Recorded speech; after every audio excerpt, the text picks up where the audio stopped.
Bienvenido de nuevo al canal.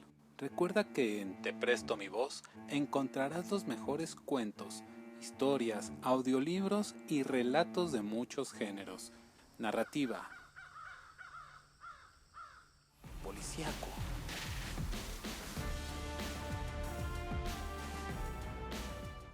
romance,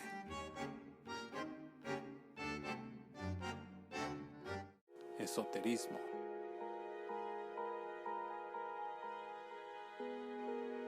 ciencia ficción.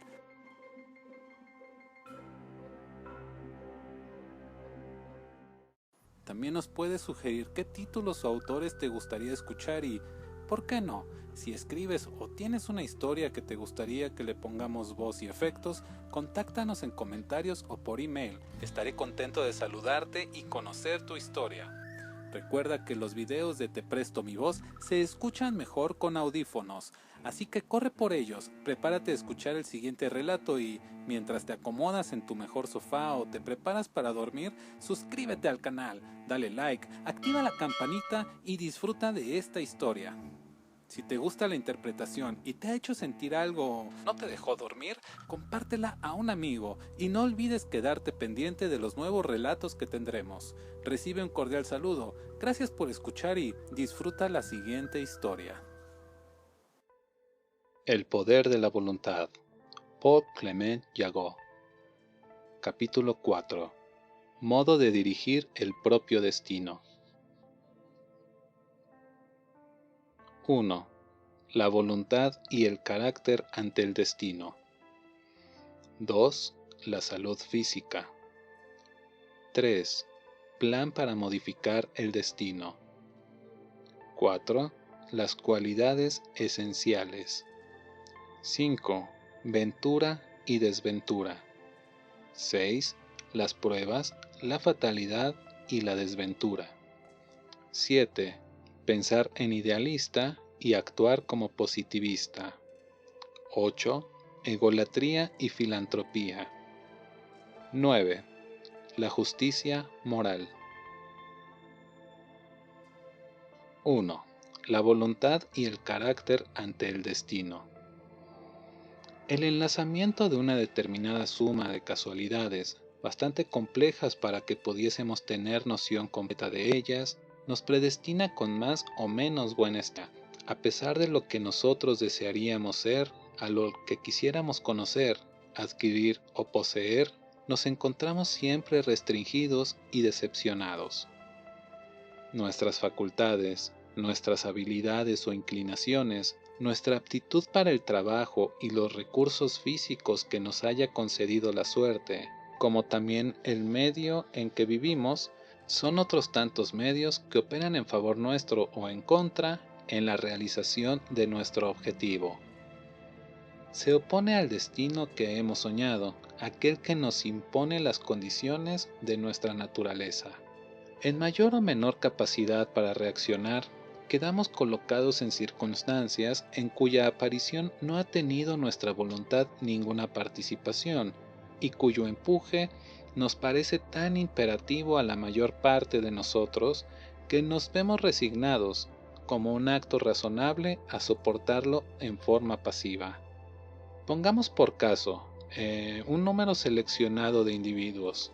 El primero, que proviene de una familia modesta, arribó a este mundo dotado de cualidades que desarrolla sin gran esfuerzo, las cuales le aseguran, como premio al placer o a la utilidad que dichas cualidades proporcionan a sus compatriotas, buenas ganancias y no pocas veces gloria y popularidad. El segundo, que aunque ocultamente posee también un apreciable talento, pero cuyo conveniente desarrollo le requiere varios años de acuciosos estudios. Carece del tiempo y de los recursos económicos para adquirir esa cultura, y consecuentemente vegeta todo el resto de su vida. El tercero, conformado a ir arrastrando una vida mediocre a causa de su deficiente organización, padece sin embargo con la desigualdad entre su ambiente oscuro y las profesiones brillantes. El cuarto individuo, que posee cualidades superiores, soporta el lastre permanente de una condición psíquica defectuosa.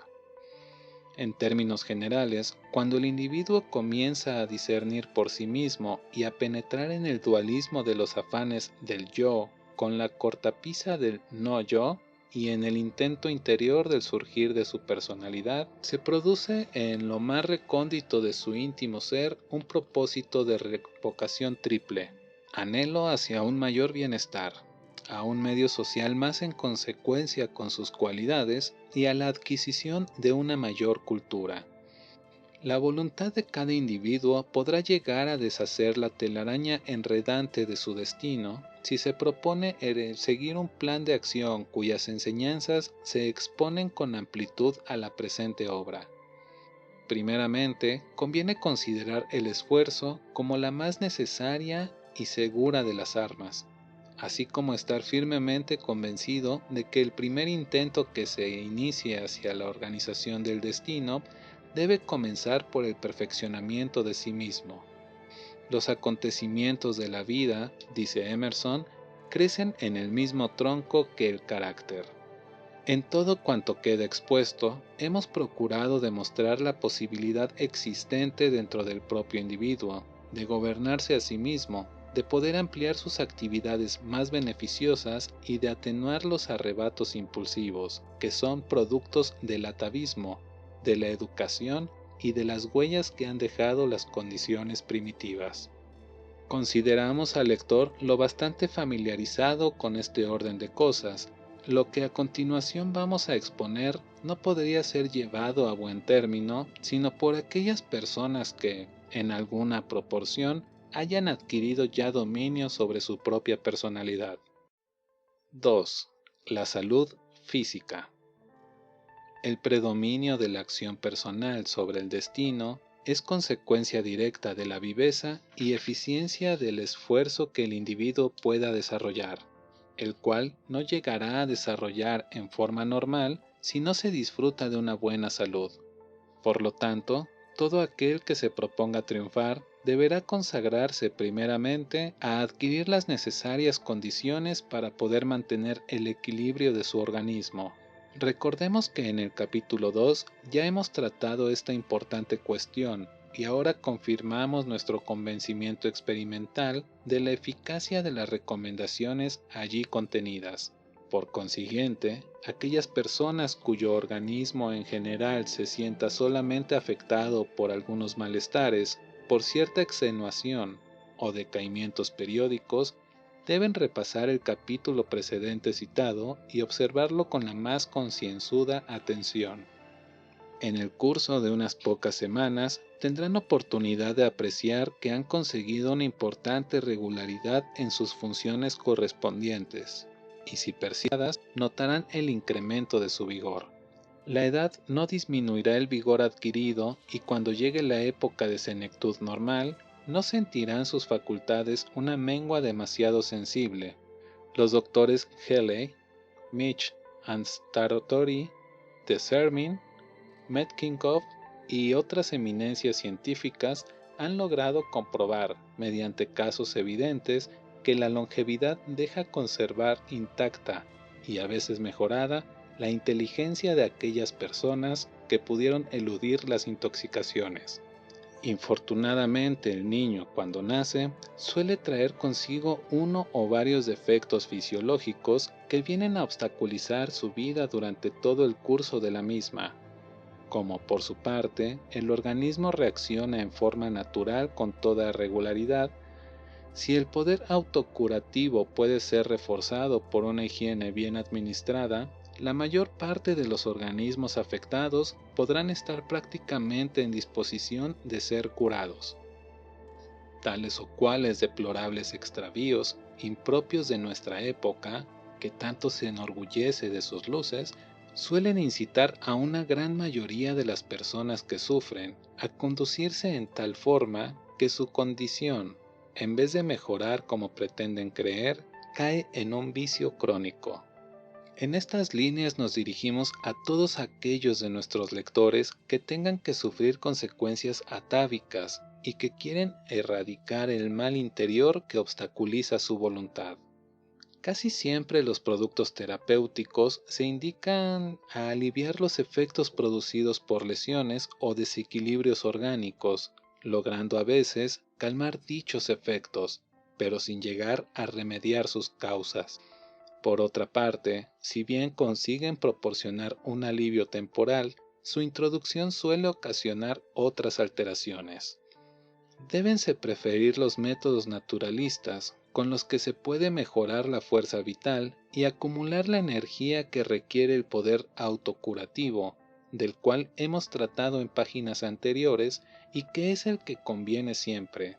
Alimentación racional, selección de los vegetales según sus propiedades benéficas, ejercicios al aire libre, gimnasia muscular, hipnotismo, etc.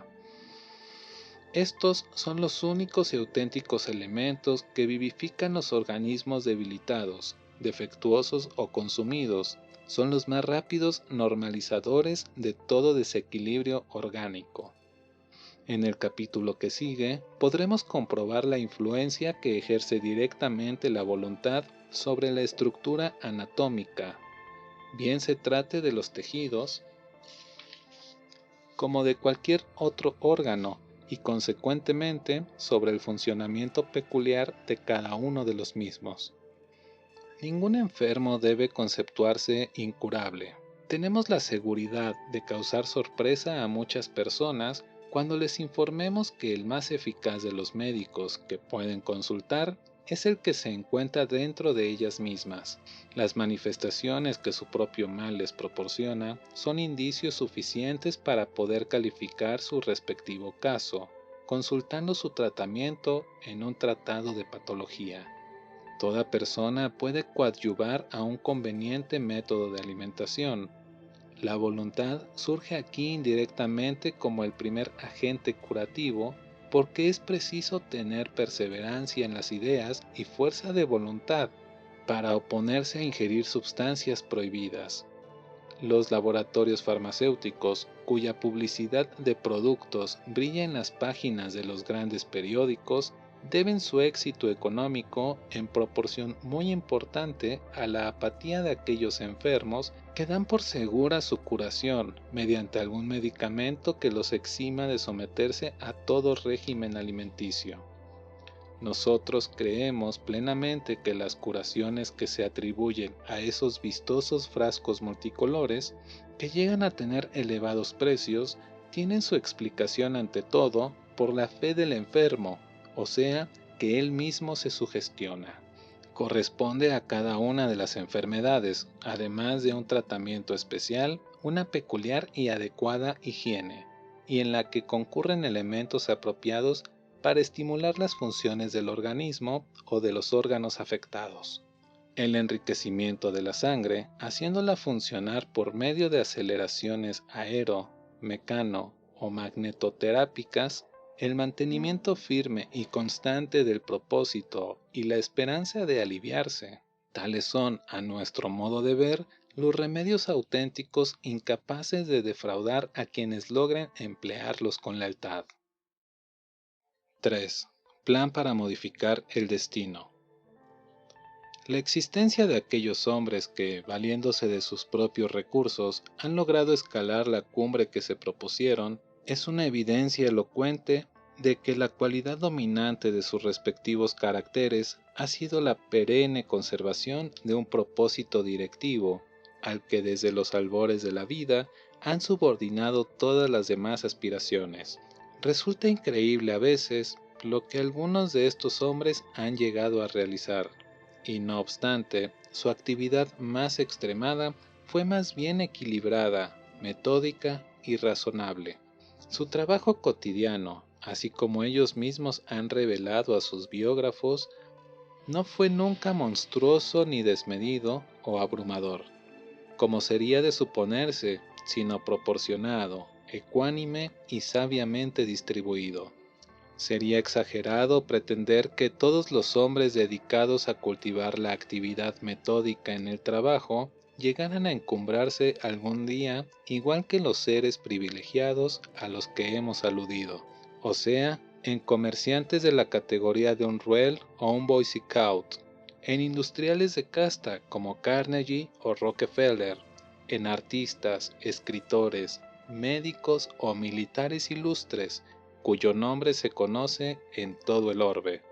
Pero en lo que no debe caber la duda es en que cualquier hombre, por muy insuficientes que sean sus facultades o condiciones físicas, ya sea por algún atavismo o por coacción de las circunstancias, podrá lograr el más alto beneficio de sus propias facultades, si se sujeta a un plan preconcebido que se ajuste a un régimen invariable encaminado al perfeccionamiento de su destino primitivo, que lo conduzca gradualmente a coincidir con el ideal que se ha formado. Los idealistas sentimentales no dejan de lamentar con amargura la desigualdad que existe entre el artista genial que padece hambres, se cubre con harapos y ocupa una sórdida vivienda, y el abarrotero rico, de escasa cultura, que disfruta de una vida de conveniente holgura económica. El primero, verdaderamente, no sabría cómo lucrar en forma regular como el segundo. El contraste material entre sus formas de vivir no se debe a otro motivo que a este. El artista genial debería estar exento siempre de toda preocupación de carácter económico. En medio de los dos extremos que acabamos de ejemplificar, puede quedar incluido también el ejemplo, continuamente renovado, de aquellos individuos que viven en un medio miserable, a pesar de que poseen auténticos méritos o cualidades sin más explicación de que no sacan partido a sí mismos con perseverante rectitud. Y todavía existen otros seres vulgares del todo que, no obstante, a través del tiempo consiguen crearse una envidiable situación económica a fuerza de una incansable actividad. Verdaderamente no son escasas las personalidades que, generosamente dotadas por la naturaleza, pueden concederse el lujo de triunfar sin un aparente denuedo, tal y como si se tratase de un deporte, y contrariamente, abundan también los seres desafortunados que padecen tan desmedidas limitaciones en sus aptitudes, que toda su buena disposición para el trabajo, todo su denuedo y su resistencia solamente sirven a las personas que los contratan. No obstante, todos podrían hallar provecho al seguir nuestras enseñanzas. En aquellos casos de excesiva penuria, inducen al sujeto a mejorar su estado, a independizarse y a ir adquiriendo paulatinamente ciertas cualidades que vengan a proporcionarle algún bienestar. En los casos de abundancia de los dones que concede la naturaleza, nuestros sistemas coadyuvan a cimentar el éxito para lo futuro. Estimamos oportuno repetir un pasaje de nuestra obra Método Científico Moderno de Magnetismo que se relaciona con todo lo anteriormente expuesto. Aquellos individuos dotados generosamente y a quienes una inteligencia incita les ha hecho fácil la existencia proporcionándoles la mejor parte de los gustos y alegrías de la vida por los que se afana el género humano, pocas veces se ocupan de practicar la cultura psíquica. Como quiera que la fuerza de los motivos les es favorable, no sienten el deseo de transportarse contra la corriente. La personalidad de estos individuos disfruta de varios excelentes recursos, cuya aplicación les facilita desempeñar confortablemente una actividad lo suficientemente provechosa y grata, de la cual obtienen toda clase de ventajas. La herencia atávica les sirve muy bien, pero son vasallos de la misma. Como quiera que la potencia de su yo no actúa aislada, su energía psíquica resulta inoperante en todo aquello que no sea el tipo de trabajo para el que se encuentran aptos. Un artista, un escritor, un ingeniero, un doctor o un menestral que posean facultades extraordinarias suelen verse impulsados a causa de la misma facilidad de sus éxitos respectivos, a llevar una moral indiferente de la que se puede prevenir la adversidad o el menoscabo de su propia valía. En uno podrá ser alguna pasión que insensiblemente se le habrá colocado hasta conducirlo a una condición morbosa. En otro será cualquier decepción emocional, cuyo recuerdo trastornará en lo futuro su paz interior. En un tercero podría ser algún desastre económico, imposible de dominar sin la concurrencia de facultades especiales que nunca consideró necesario desarrollar, etc. Sin llegar a lo peor, con cierta frecuencia vemos ya a un individuo evidentemente valeroso dominado por una mujer cualquiera, ya un afamado industrial carente de toda autoridad en su vida hogareña, o ya sea algún protegido que, tras de obtener jugosas canongias, se arruina en el juego a causa de las costosas exigencias que él mismo se ha echado encima. Ya cualquier artista que, debido a fracasos amorosos, se entrega al vicio de las drogas heroicas, hundiéndose tanto física como moralmente. O ya el problema de una persona que, al ver disminuidos sus ingresos, se atormenta noche y día, cavilando sobre la manera de reducir su tren de vida y las complacencias de su amor propio, etc. Hacer un esfuerzo es, según parece, una ley natural, y aquellas personas a las que el destino parece no imponerles ninguno, deberían tener el acierto de desarrollar integralmente sus facultades para adquirir el dominio de sí mismas. Reflexionemos cuánto más vigorosa destaca la personalidad de otros individuos, que si bien, como los antedichos, están dotados con especiales facultades, han tropezado en los albores de sus respectivas vidas con graves obstáculos que se opusieron al desarrollo y evaluación de sus cualidades. Estos se han visto forzados a luchar, habiendo tenido que imponerse no solo el firme denuedo en el trabajo, sin el cual nadie puede lograr nada decoroso, sino también aquellas privaciones que han sido la evidencia de su propio poder para dominar sus apetitos y hasta sus más apremiantes necesidades. Han logrado renunciar por tiempo indefinido a la mayor parte de los deleites más solicitados por los jóvenes de su edad, así como han resistido infatigablemente a realizar aquellos incentivos que solo acarrean la dispersión de energías y de los recursos materiales. Tales individuos no han conocido la vanidad, la adulación y la apatía.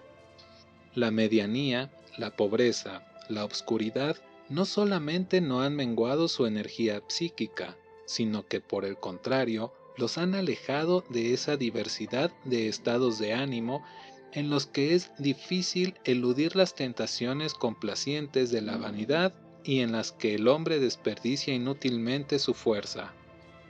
Lo reducido de sus ingresos al desvincularlos de la colectividad los ha habituado a obtener de sí mismos sus ideales, sus entusiasmos y sus anhelos. Hoy estos hombres están conscientes de su fuerza porque saben que han podido bastarse a sí mismos. Ha dejado de preocuparles el peligro de que su éxito actual pueda ser afectado por alguna adversidad, que no los tomaría desprevenidos toda vez que ya han igualado sus fuerzas con ella, y cuando les amaga cualquier tribulación ajena a su voluntad, pueden oponerle la perspicacia, la ecuanimidad de espíritu y la rectitud de criterio necesarias para evitarla, cuando ello es posible, para atenuar sus efectos o para encararla serenamente sin abultar su magnitud. Todos los que acuden al terreno de la cultura psíquica son impelidos generalmente por la convicción introspectiva de la imperfección de sus propios medios. Algunas personas acometen el problema en forma decididamente resuelta y pronto logran obtener los mayores beneficios posibles.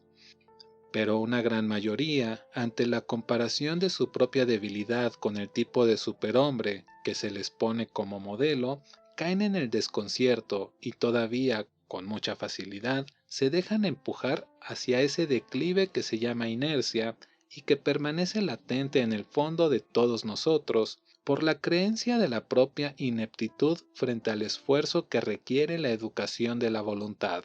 Estos individuos confiesan que no han podido tener la necesaria pertinacia para subordinarse a toda disciplina, que el medio ambiente en el que vegetan tiende a nulificar la escasa energía que poseen, que su estado nervioso les estorba la concatenación de las ideas, que al pugnar en sostener alguna idea mediante un plan preconcebido, se cansan o padecen jaqueca, que su trabajo normal cotidiano, atormentado por las ansiedades de su vida privada, consumen sus reservas psicofísicas, lo cual con frecuencia es cierto.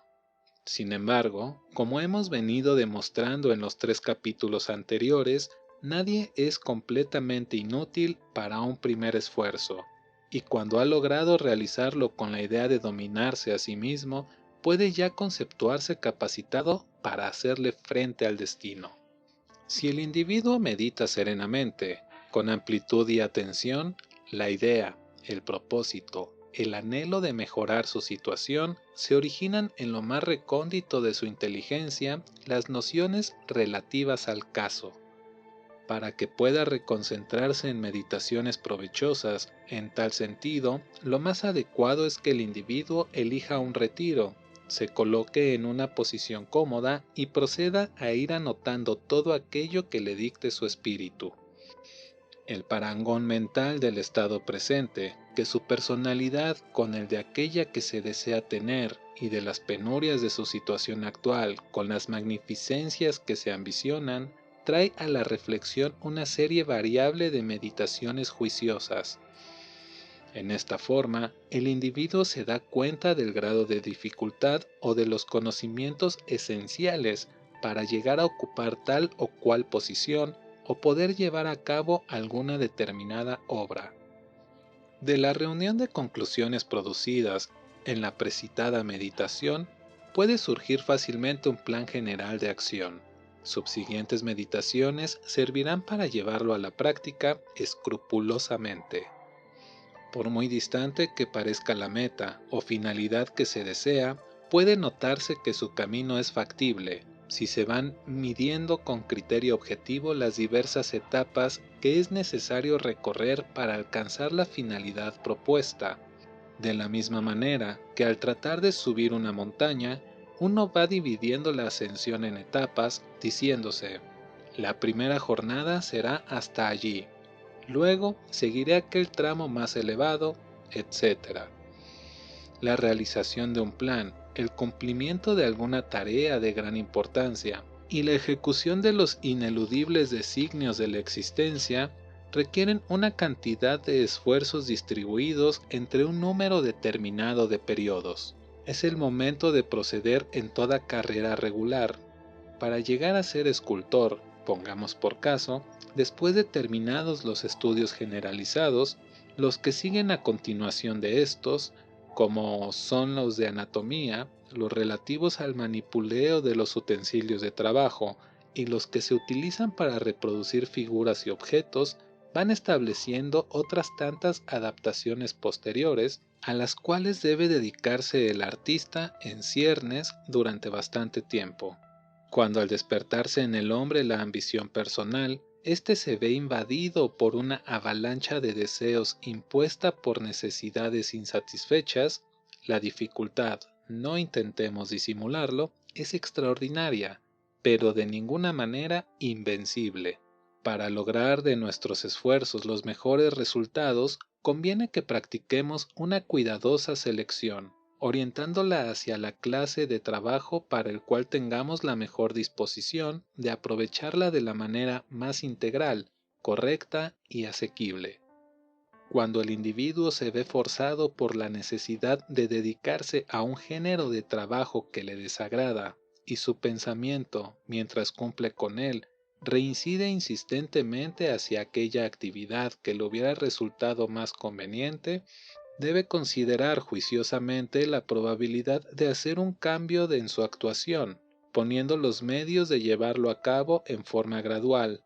La cultura psíquica tiene la virtud de infundir a la mayoría de las personas ánimos suficientes para que puedan emprender, con probabilidades satisfactorias de éxito, una completa renovación de sus respectivas exigencias. El devoto de la fuerza de voluntad, en vez de abandonarse a inútiles lamentos, asume el firme propósito de consagrarse al cumplimiento de su trabajo presente con la mayor eficacia posible y con pleno dominio. Evitará cavilar en lo que está haciendo y en la hora en que lo hace, y en los intermedios o descansos dedicará sus facultades intelectuales a descubrir la manera de crearse la posición que anhela, así como de adquirir la instrucción necesaria para lograrlo. Calculará el tiempo que tendrá que emplear para conseguir ese cambio radical y formará un plan completo repartido en tantas etapas como objetivos hayan de realizarse, y comenzará la obra con tranquila firmeza.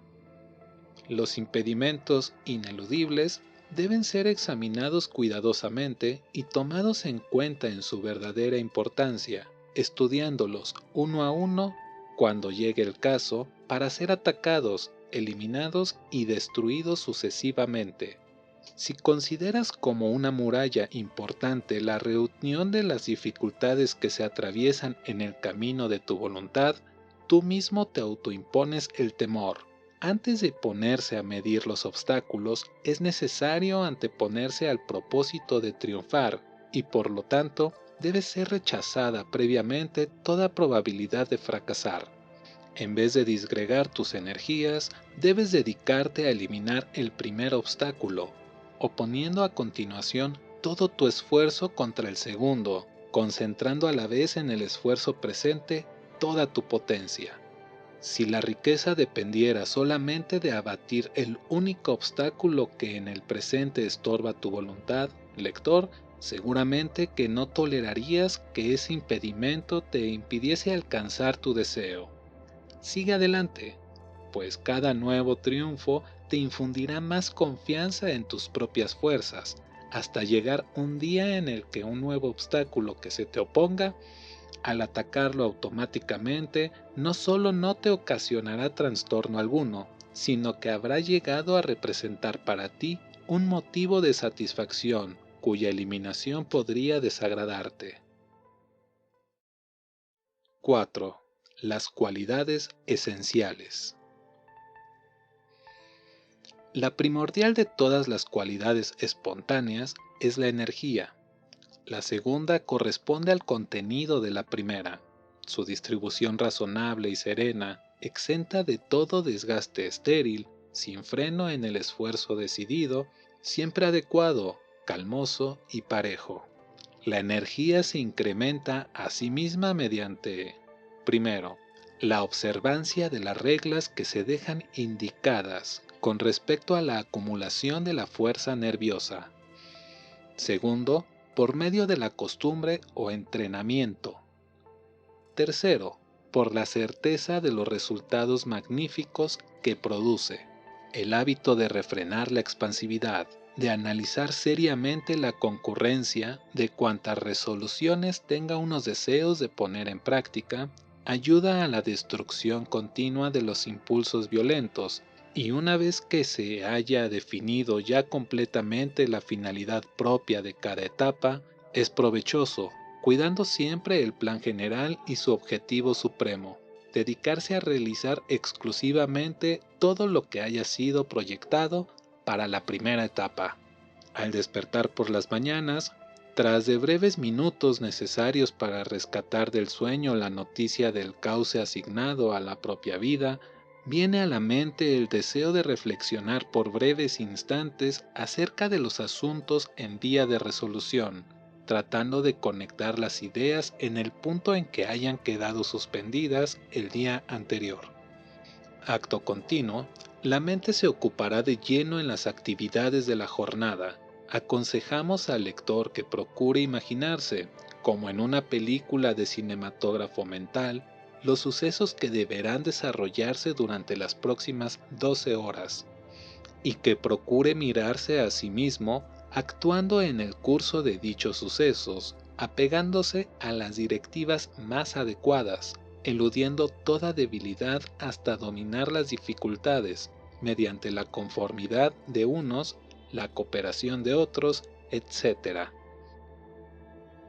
Si asignamos a cada jornada de trabajo la figura de un ladrillo que, al agregarse a otros muchos iguales, hace elevarse la construcción del plano que se proyecta desarrollar, la jornada se tornará halagadora y fecunda. Toda esa serie de reflexiones iniciales, si acaso requerirán unos 15 minutos, Su evaluación exigirá que no se le deje supeditada a la flojera de levantarse tarde o a los delirios imaginativos, inherentes casi siempre al curso errante del mundo de los sueños.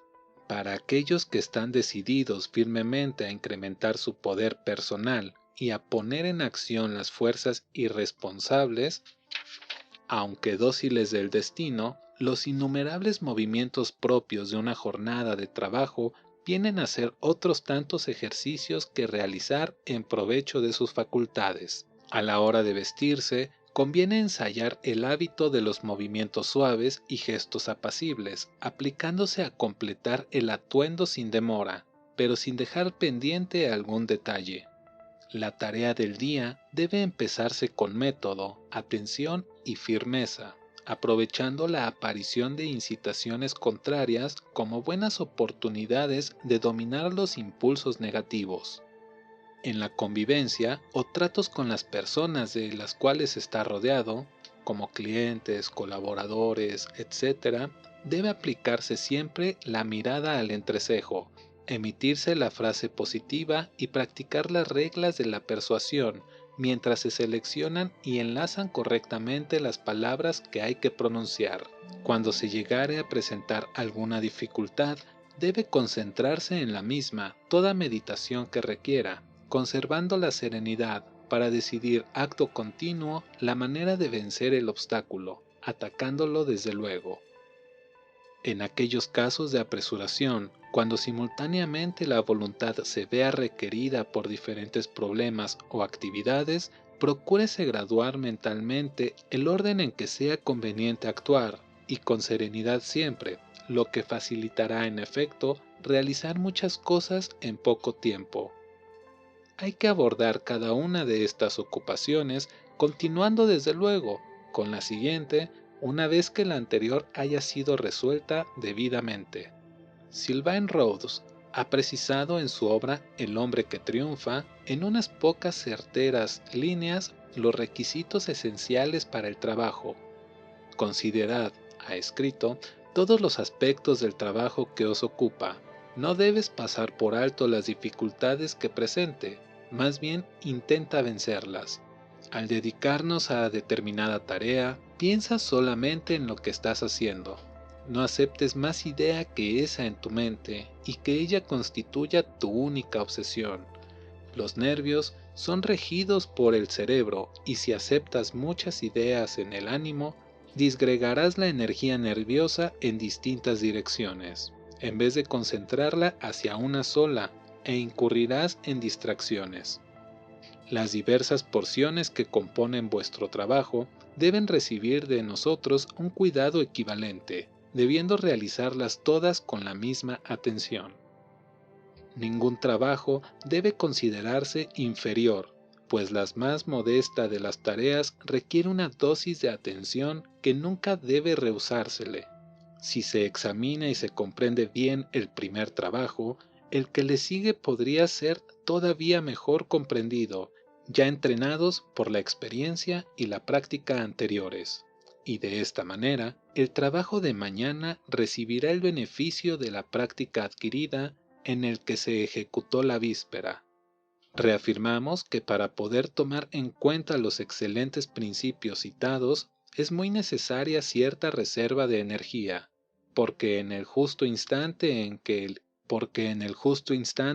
el hastío, la inercia, las ideas causales o los imprevistos externos llegan a oponernos dificultades en la realización de la línea de conducta que nos hemos trazado, la remembranza espontánea de nuestras ideas directivas estimula al instante nuestra actitud mental, a condición de que el impulso reflejo que actúa sobre nuestros tejidos nerviosos encuentra la reserva de energía suficiente.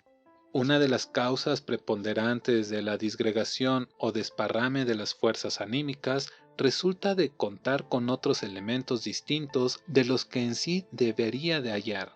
Todo individuo no solo debe fomentar la confianza en sí mismo, sino también la costumbre de no contar más que consigo mismo. Vivimos subordinados al régimen de la ley de bronce, escribe Sylvain Rhodes. Mucha producción a bajo costo, compele a la mina, a la fábrica, a la tierra, a retribuir injustamente un trabajo excesivo, a sobrepujar el máximo de resistencia que concede la naturaleza al cuerpo humano, a profanar, en nombre de la necesidad, las normas humanitarias para su conservación y subsistencia. Mientras tanto siga siendo el hombre el enemigo del hombre, y en tanto que tal situación beneficie la voracidad monstruosa de unos pocos en perjuicio de otros muchos, mientras que el derecho a la felicidad y al bienestar de aquellos que las merezcan no se escriba con caracteres imborrables en el texto de la ley, en tanto que el egoísmo de las clases sociales no se transforme en un acuerdo humanitario y unánime, mientras que la fuerza, en vez de la razón, sea la que gobierne al mundo, subsistirá esta injusta situación.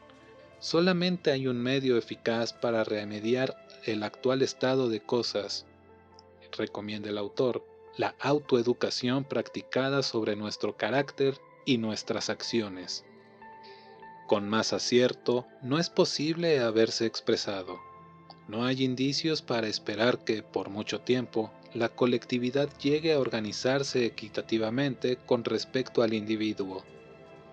En consecuencia, solo podemos contar con nosotros mismos, perfeccionando nuestras capacidades y nuestras aptitudes, al proteger nuestras energías y fortalecer nuestra voluntad contra las emergencias externas y sin desperdiciar el tiempo en lamentaciones. No nos quejemos estérilmente de la injusticia social, de la voracidad de los explotadores, de la ineptitud de los gobernantes, de tantas otras cosas que promuevan nuestra indignación. No nos manifestemos resentidos contra la suerte, ni contra los sucesos imprevistos, ni contra el exceso de trabajo que se nos imponga. Reformémonos dentro de nuestro propio destino, trabajando serenamente y con método para poder mejorar dicho destino. En vez de comentar los actos o acontecimientos desfavorables diciendo, si no hubiera sucedido esto o aquello, o bien, si esta persona o aquella no me hubiese defraudado, es preferible, sabiendo que toda recriminación o lamento debilita innecesariamente nuestra energía mental, que nos preguntemos, ¿cómo haré para mitigar lo que deploro? ¿O cómo lograré evitar que se repita? ¿O cómo conseguiré eludir esta irritante eventualidad? La diplomacia corresponde oponerla a los hombres, la habilidad a los acontecimientos. La capacidad de trabajo es, indudablemente, desigual para todos. Cada quien debiera procurar conocerse a sí mismo, así como justipreciar la cuantía e intensidad de la tarea diaria que debe quedar cumplida sin mengua de la salud, tratando de ajustarla en consecuencia. Los trabajadores esforzados no siempre llegan a triunfar, porque si permiten su agotamiento, van camino hacia la ruina. Una distribución proporcionada y uniforme, vigilada constantemente, rinde mayor provecho que las excesivas jornadas de trabajo seguidas de otras de completa inactividad. Si la máxima producción exige, en un lapso determinado, una pérdida excesiva de vigor, habituándose poco a poco a ir adicionando la potencia del esfuerzo, es como con mayor resistencia se llegará a mantener con el tiempo, durante semanas, meses y años si fuera necesario, el exceso de trabajo que cada quien se proponga realizar. Aplicar el descanso oportunamente, saber detenerse cuando debe ser y apartar las propias preocupaciones son cosas dignas de una muy seria atención. El buen dormir del que ya hemos tratado de este libro no es suficiente por sí solo para vigorizar nuestras facultades. Más adelante estudiaremos el mejor sistema conocido para la recuperación de las energías, la soledad. En el devenir de la vida cotidiana podemos encontrar una diversidad de atracciones, cuya preferencia no tiene gran importancia, siempre que las elegidas cumplan con la doble disposición de mejorar nuestras ideas y retirar de nuestro espíritu todo motivo de inquietud o de agotamiento. He aquí lo que, con relación a este punto, escribimos en nuestra ya citada obra, Los hombres que están abrumados por sus ocupaciones, los que llevan a cabo en la humanidad las empresas más importantes, procuran que en las treguas de su vida cotidiana prevalezcan el reposo físico y el intelectual. El procedimiento más adecuado para conseguirlo consiste en practicar un deporte que requiera la aplicación de facultades enteramente distintas de las que se ponen en acción durante el desempeño del trabajo. El más elemental de los deportes es indudablemente caminar a pie, pues resulta beneficioso desde cualquier punto de vista. Para la conservación de la salud y del vigor moral, son igualmente convenientes patinar, remar y nadar. Algunos espectáculos ofrecen el inconveniente de que provocan la creación de múltiples estados en personas completamente dueñas de sí mismas y que, aun cuando asimilen totalmente las emociones de una fuerte obra teatral, al finalizar esta recuperan difícilmente su propio dominio y no se dejan asediar por los continuos recuerdos de la representación. Si el hecho de no contar más que con nosotros mismos resulta sensato, por cuanto a lograr el éxito de nuestros planes, igual criterio debe aplicarse, principalmente, a conceptuar y justipreciar a los seres y a las cosas. Sin perjuicio de hacer comprobaciones en cuantas fuentes de información tengamos a nuestro alcance, debemos habituarnos a mirar por nuestros propios ojos y a usar nuestro criterio con absoluta autonomía. A no dudar, los consejos, las recomendaciones y arengas de las personas prudentes y de gran experiencia pueden ayudar con provecho a iluminar nuestras decisiones. Incluso, la opinión de los humildes debe sujetarse a un análisis equitativo, aunque en fin de cuentas, nuestra conciencia es siempre el mejor juez, particularmente en todo aquello que nos afecta directamente. El adherirse a tal o cual opinión únicamente porque la ha expresado un hombre docto o porque la sostiene un gremio importante, por temor a desviarse del camino ya trazado, o de los surcos de la rutina, son otros tantos impedimentos que se oponen al desarrollo de la personalidad individual. Si la gran mayoría sufre la servidumbre y soporta la opresión, es porque aún no ha logrado aprender a pensar por sí sola. Todo individuo que se proponga a vencer al destino debe enfrentarse a ese obstáculo, procurando, ante todo, despojarse de toda vanidad, sin importarle otra cosa que la aprobación de su propio juicio, inspirado por su conciencia y el objetivo final que se persigue. Ya son muchas las dificultades auténticas que se interponen en nuestro sendero, para que dejemos de concentrar en ellas toda nuestra atención, en lugar de concederla a las vulgares opiniones ajenas, a los prejuicios, a los hábitos decadentes, al sectarismo y a los variables temperamentos, tanto familiares como sociales. Al error y a la verdad los enfrenta la experiencia. La indecisión en el individuo tal vez pueda evitarle cierto número de choques o sorpresas desagradables, pero a cambio de ello tienen que padecer otros peores. Lo más conveniente es discurrir con eterna independencia, llevar a la práctica lo que se haya decidido y cuando haya razón para ello, rectificar las medidas adoptadas, ajustándose a lo que los hechos hayan establecido. 5. Ventura y desventura. Instruidos en el estudio de lo que es portentoso en sus diversas modalidades, el problema de la buena estrella nos ha cautivado integralmente. ¿Cuántas veces nos hemos encontrado en la vida gentes que parecen protegidas por espíritus invisibles, que les prodigan toda clase de satisfacciones, y las defienden de las consecuencias de sus propias culpas, otorgándoles el triunfo en contra de sus enemigos, así como el favor del mundo y la admiración de las masas? Y cuántas otras veces, por cierto más numerosas, nos ha compungido el contemplar a personas agobiadas por fracasos confirmados y por desventuras que iban en aumento, padeciendo miserias y enfermedades, cruelmente lastimadas en sus más nobles y elevadas ilusiones. Conmovedor problema.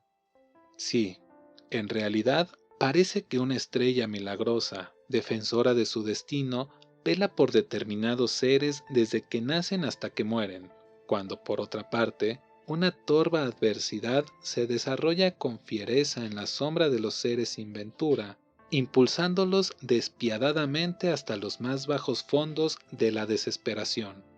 Y del conjunto de reminiscencias estrujantes, bellamente sumergidas en el fondo de nuestra memoria, surge con particular amargura la confirmación del aparente contraste con que actúan esos invisibles dispensadores de la ventura o de la desventura. ¿Por qué estamos presenciando simultáneamente el triunfo arbitrario de espíritus insuficientes, propensos a licenciosos apetitos, y el acongojado suplicio de seres excelentes en quienes parecían reunirse altas cualidades de nobleza, sentimiento y finura? ¿Acaso habrá en ello la presencia de otras causas? ¿O será solo el panorama de un eslabonamiento nefasto de los hechos que lastiman a nuestros sentidos? Cuando algún ser infortunado tiene que vivir lamentando el padecimiento de una lacra legada por sus mayores, ¿procede concretar nuestra reflexión a la ley fisiológica del atavismo? Cuando algún desastre desbarata todo lo edificado durante años eternos de trabajo y arroja a una joven viuda a la más desesperada amargura, desbandando a los hijos, orillándolos a las más sórdidas existencias, ¿es posible que el desastre inicial haya de detener nuestro empuje hacia el descubrimiento de otros porqués más atormentadores? Si por un rato de descuido hemos llegado a lo irreparable, ¿no habrá de por medio alguna causa que contenga el secreto de tan magna incongruencia? En otro de nuestros libros hemos insistido acerca de esta complicadísima incógnita, pero en este solo podemos decir que la suerte guarda una relación muy íntima con la voluntad de cada quien. Pues si resulta evidente que no hay quien pueda jactarse de acaparar ese veleidoso elemento, también es verdad que cada uno de nosotros tiene facultades que ayudan a esquivar a la presunta entidad adversa y promover por sí solo los beneficios que la fortuna le niega. Confesamos que no hemos podido encontrar la más pequeña relación entre la suerte y el mérito personal, tal como éste es evaluado generalmente, pero en su defecto, la experiencia ha venido demostrando que el cultivo de la personalidad psíquica, de acuerdo con las reglas que esta obra contiene, paulatinamente va alejando a la persona de aquel sino fatal, hado o desventura, que parecía inmanente con ella. En la proporción en que la voluntad va tomando más firmeza, su influencia va siendo mayor sobre las numerosas causas que producen los acontecimientos, alcanzando entonces el ser humano a transformarse en un director consciente de su destino propio. A partir de allí, ya no se verá sacudido como una débil canoa en mitad del océano. Su juicio equivaldría a un timón que tratará de sostener con toda la fuerza de su voluntad ya entrenada. Aseguran los partidarios entusiastas de la voluntad que el hombre depende únicamente de sí mismo. Por contra, los pesimistas pretenden que nadie puede escapar a una inevitable predestinación.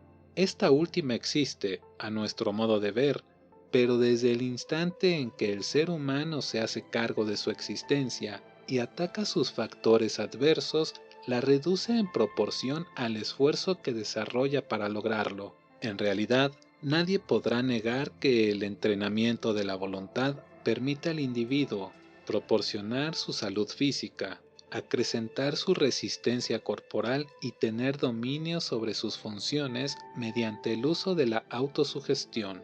Normalizar en sí mismo la sensibilidad, las emociones, los impulsos, las ideas, la memoria y otros síntomas subconscientes que deberán quedar bajo la directiva de la reflexión, o sea, del propio juicio.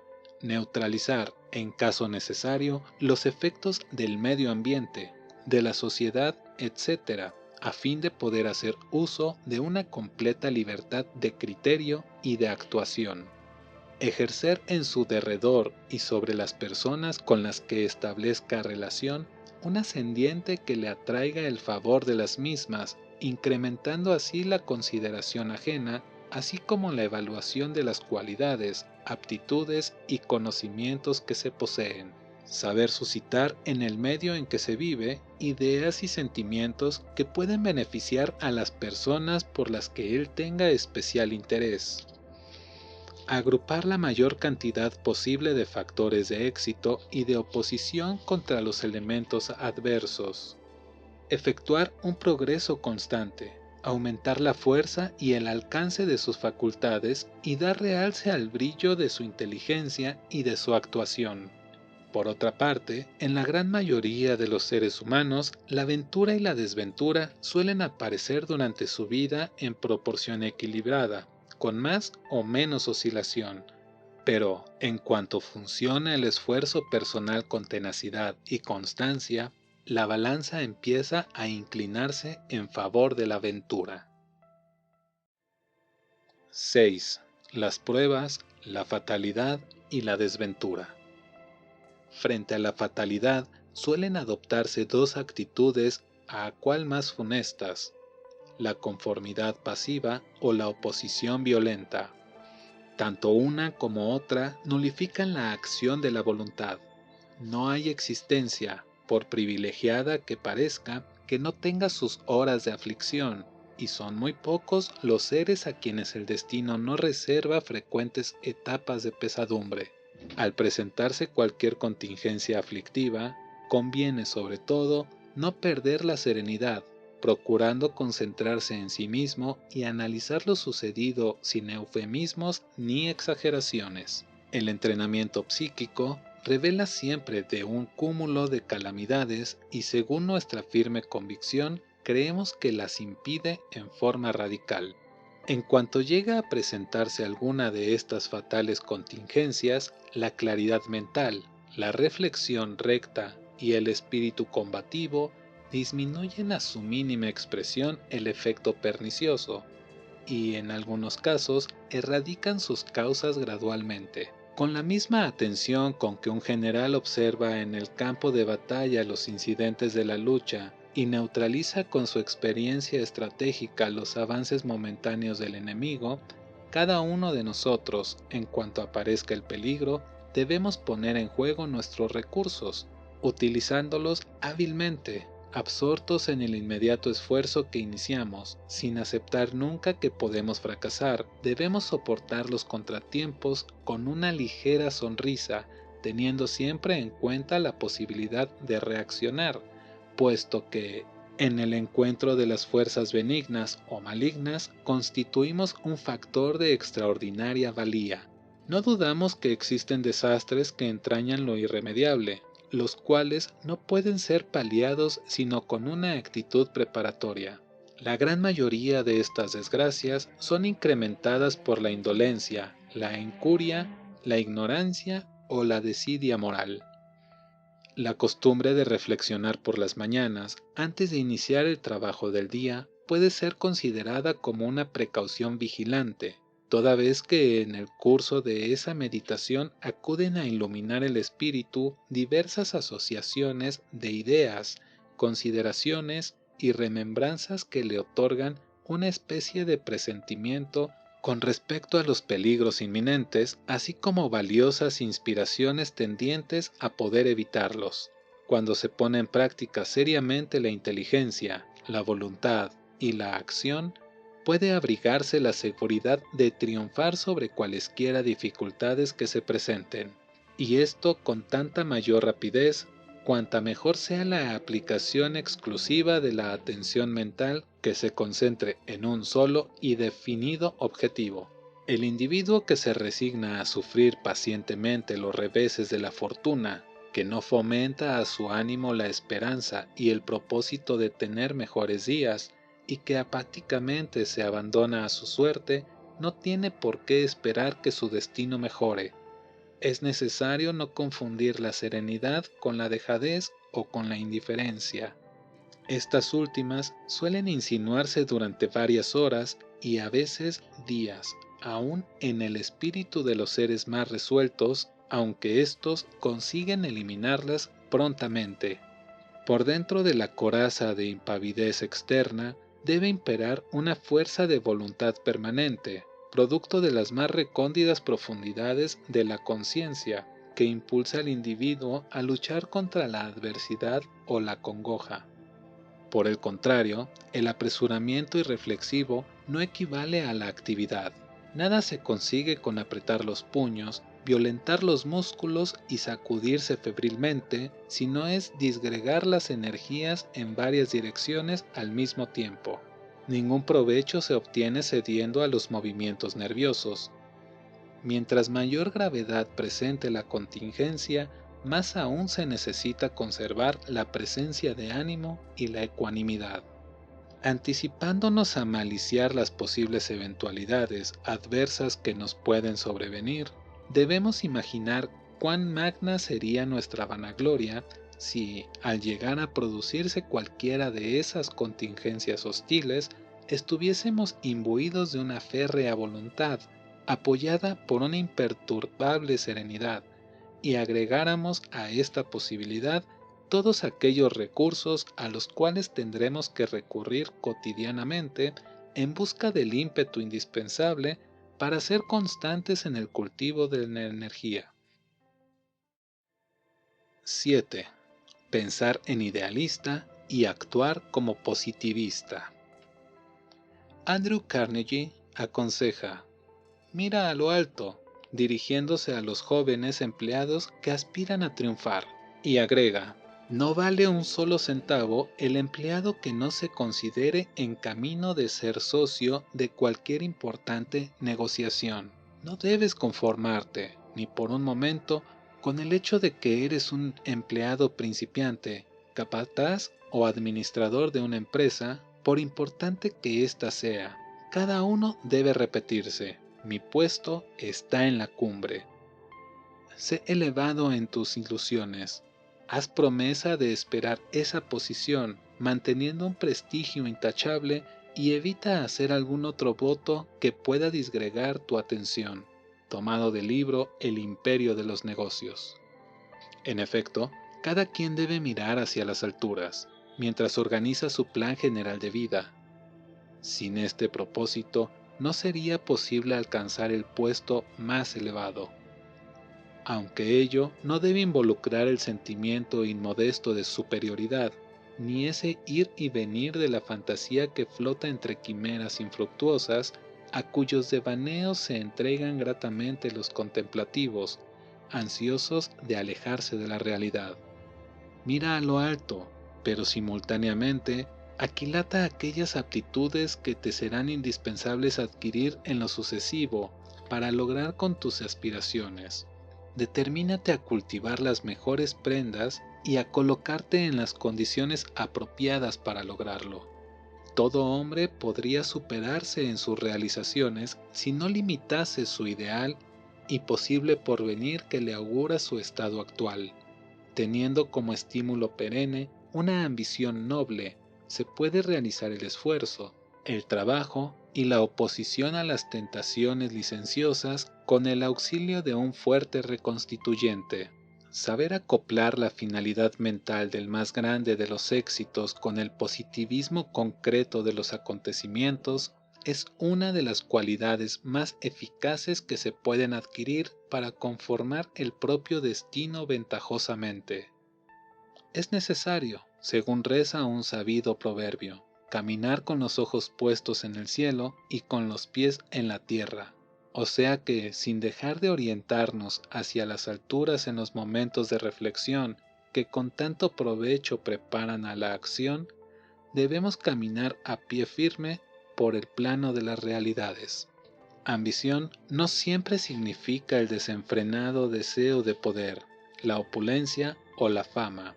El estudiante que se consagra con amor a su profesión puede sentirse equiparado al más apto de sus maestros. El artífice alimentará su pensamiento en el propósito de crear con rapidez de un establecimiento de arte sin iguales. El joven empleado de un establecimiento comercial querrá ser igual a un perito mercantil y trata de conocer, en todos sus pormenores, cuánto problema se relacione con dicha materia, etc. el mismo principio encuentra su aplicación en todas las actividades. Algunas personas, achacosas o que lamentan cualquier defecto orgánico, deberán, en primer término, tratar de corregir la causa de semejante estado. Evitarán quejarse y se dedicarán a seguir con la mayor aplicación de los consejos contenidos en los capítulos 1, 2 y 3, con lo cual pronto lograrán el completo equilibrio psíquico que les estaba haciendo falta. Uno de los más grandes veneros de satisfacción de que puede enorgullecerse un hombre es el de poseer una aptitud superior a la media corriente, ya sea en su profesión, si la ejercita, o en cualquier otra actividad de su preferencia, si es que el éxito corona sus esfuerzos. Sin embargo, solamente una dedicación constante que puede requerir días enteros le dará la competencia y el dominio necesario para ejecutar con maestría un arte cualquiera. Hasta en la más modesta de las actividades, cuando en ella impera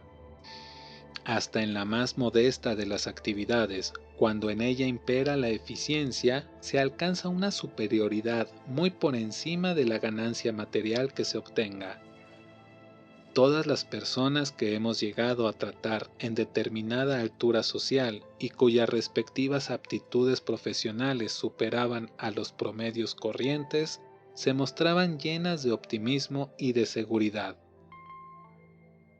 ¿Qué puede haber más envidiable que esa tranquila calma, esa valía, esa ciencia de hondura que proporciona beneficios de utilidad social, que consagra el prestigio, que reúne en derredor un selecto grupo de personas y concede casi siempre una existencia cómoda y fácil?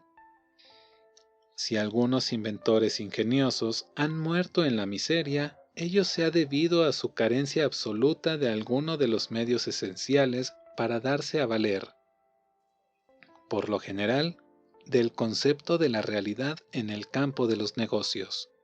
Cualquier capataz de taller suele ganar 10 veces más que un sabio de primera categoría. La aptitud del uno ha logrado acoplarse a un plan productivo, en tanto que la del otro, absorto en su invento, se ha excluido de tal acoplamiento. Aunque no por ello, este último haya dejado de sentir la vanagloria íntimamente espiritual inherente a una alta sabiduría. Lo más importante cuando se mira a lo alto es no descuidar detalle alguno, y el inventor a que nos hemos referido necesitaba ambicionar no únicamente el resultado de su propio invento, sino también las aptitudes o cualidades de lucha y de ascendiente personal por cuyo medio podría dar a conocer el fruto de su descubrimiento. Desde cualquier punto de vista que se examine, la educación psíquica y el cultivo de la personalidad resultan, según puede verse, el mejor medio e indispensable complemento de cualquier otro aprendizaje. Numerosos son los doctorados en ciencias que vagan sin ocupación. Sus conocimientos no tienen aplicación. La ciencia que asimilaron con pacientes estudios irá languideciendo con ellos, sin haber llegado a rendirles una justa compensación, sencillamente porque han carecido de esa energía de carácter que es el ábrete sésamo en todas las puertas. Vence a la indiferencia, obtiene la colaboración ajena y recibe la remuneración de lo que concede. Merecen no solamente nuestra simpatía, sino nuestro respeto esas víctimas de su propia debilidad de carácter, aunque las hemos mencionado a manera de ejemplo para demostrar al lector que la propia valía íntima está en la obligación de adquirir las cualidades que dan relieve al mérito y le ganan el lugar a que tiene derecho después de luchar noblemente. 8. Egolatría y filantropía. Si el egoísmo hace pensar al hombre únicamente en su interés personal con sacrificio implacable del de los demás y tantas veces como quiera satisfacerse algún capricho, la egolatría, a su vez, constituye un estado de ánimo que se delata por el propósito del sujeto a imponer su personalidad. En tanto que la egolatría constituye por regla general una fuerza, el egoísmo tiene su procedencia de alguna debilidad. El ególatra, al exagerar su propia personalidad, no tolera a los demás nada que le contraríe, pero se tornará egoísta si pretende que únicamente él reciba beneficio del predominio que obtenga de su egoísmo. No existe ningún hombre que haya podido conquistar el éxito por sí solo, si durante determinado tiempo no ha concentrado sobre sí mismo toda su atención, tanto como sobre el objetivo que persigue. Nada ha logrado impedir su propósito, dice Rhodes, ni paralizar su expresión ninguna crítica, esquivando todo obstáculo mediante su habilidad o el dinero, indiferente la mirada a las tentaciones del camino, inconmovible a todo sentimiento, ha avanzado constantemente, con paso firme y decidido, hacia el triunfo que ha anhelado, hacia la preeminencia que ha ambicionado. No quiere decir esto que en nuestro modelo se haya autoaniquilado todo sentimentalismo, sino que, en vez de desperdiciarlo en tantas estériles cosas imprevistas, lo ha conservado cuidadosamente para utilizarlo en la mejor oportunidad. La egolatría no elimina la filantropía, sino que, por el contrario, suele regularla. El cultor de la voluntad gastará con gusto un esfuerzo extra para convencer a un amigo de que acuda en auxilio de algún infortunado, pero por contra se opondrá a todo acto que puede menoscabar su acción o estorbar el curso de sus proyectos. Cada quien debe dar en proporción de lo que tiene. Aquellas personas faltas de energía, incapaces de avivar su propio ánimo y de conservar sus nervios en calma al enfrentarse a grandes dificultades, moralmente deben eludir el trato de los seres abatidos, buscando el de los triunfadores y audaces, de gran fortaleza de cerebro. Si así no lo hicieren, sin que nadie se beneficie con ello, no tardarán en sentir una depresión que puede generar en un profundo decaimiento. La extensión en que cada ser humano puede ser útil a su prójimo debe ser sustancialmente preparada y cumplida, sin rebasar sus límites. 9. La justicia moral. Para poder aquilatar la medida justa en medida de egoísmo y altruismo, subsiste un juicio en verdad sencillo. Consiste en tratar de proceder en tal forma en que más se consideraría conveniente la actuación de todos, ya sea en sentido general o en casos individuales.